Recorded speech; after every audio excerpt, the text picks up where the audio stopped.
questions aléatoires.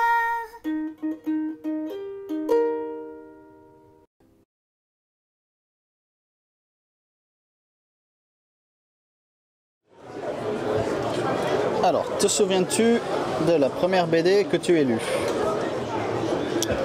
Première BD que j'ai lue, premier album de BD, c'est Le Mystère au Borg, un album de Jacques Martin de la série Guy Lefranc. Et c'est un album qui m'a énormément marqué parce que le départ, c'est dans une station de ski. Et Guy Lefranc est en voiture, essaie de monter jusqu'à la station de ski, il lui arrive plein de péripéties, je sais plus, donc voilà, c'est un truc qui m'a marqué parce qu'il y a des ambiances comme ça de nuit, de neige assez fortes. Et j'ai gardé ça parce que je fais plusieurs séries dans la neige, dans le froid et tout, c'est un truc qui m'a influencé, c'est une ambiance un peu, j'aime bien les trucs très ambiancés moi, donc ouais, c'est un album qui m'a vraiment marqué et en plus il se trouve que c'est le plus bel album graphique de Jacques Martin, il était vraiment à son top, donc j'ai eu du bol, c'était offert par un ami qui tenait un bureau de tabac. Où il y avait de la bande dessinée, il vendait quelques bandes dessinées, il me l'avait offert. Voilà. Et j'ai toujours cet album. Voilà. Si tu étais président du monde, ça existe ça? Quelle serait ta première grande action?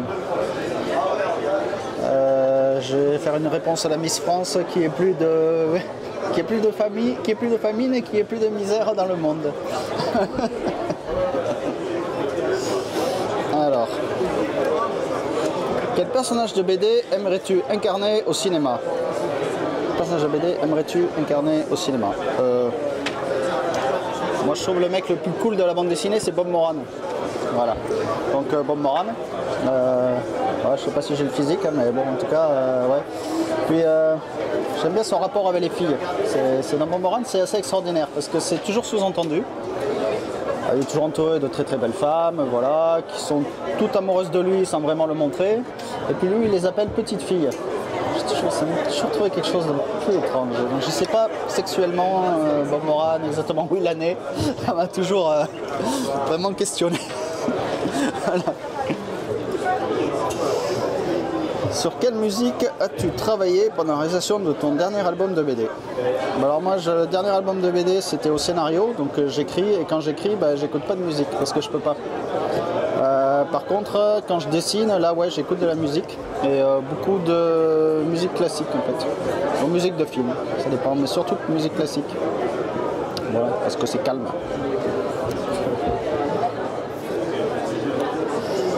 Si tu pouvais voyager dans le temps, quelle époque choisirais-tu? Moi, j'aimerais bien vivre à Athènes, pendant la guerre du Péloponnèse. Comme ils sont pris une raclée, maintenant avec le recul, je sais ce qu'il faudrait faire pour ne pas se prendre une raclée. Donc j'aimerais bien à cette époque leur dire ouais les gars, vous avez fait 2-3 conneries à Syracuse notamment. Et comme ça, Rome n'aurait pas existé, puis en fait on parlerait tous grec aujourd'hui.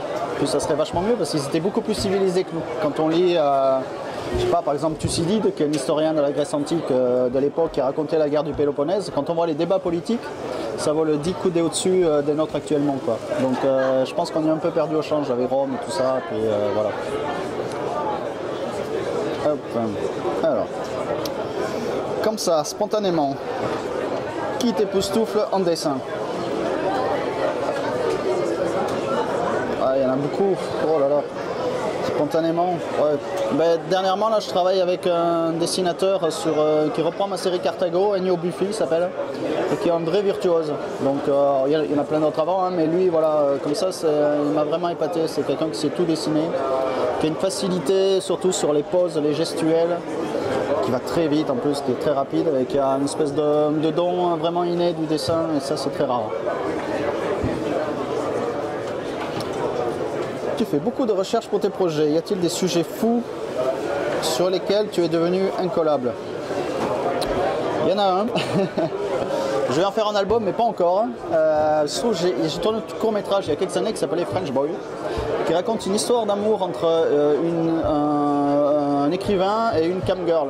Alors, une camgirl, c'est ces filles qui travaillent sur Internet, voilà, qui vendent du sexe virtuel. Voilà.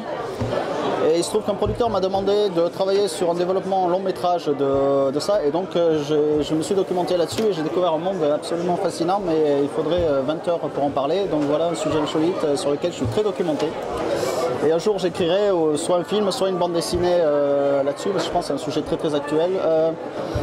Comment ça s'appelle, Virginie Despentes aborde ça un peu dans Vernon Subutex, ce genre de choses. Et j'aimerais bien écrire un truc sur ce, voilà, une espèce de soit de roman graphique, soit de film. Parce que je crois que c'est voilà, un thème très moderne et je crois qu'on va y aller de plus en plus vers ça, vers une sexualité virtuelle. Donc je pense que c'est vraiment, il y a des choses à raconter là-dessus. C'est bon. Bon, c'était sympa, c'est marrant, ça change effectivement. C'est plus marrant que...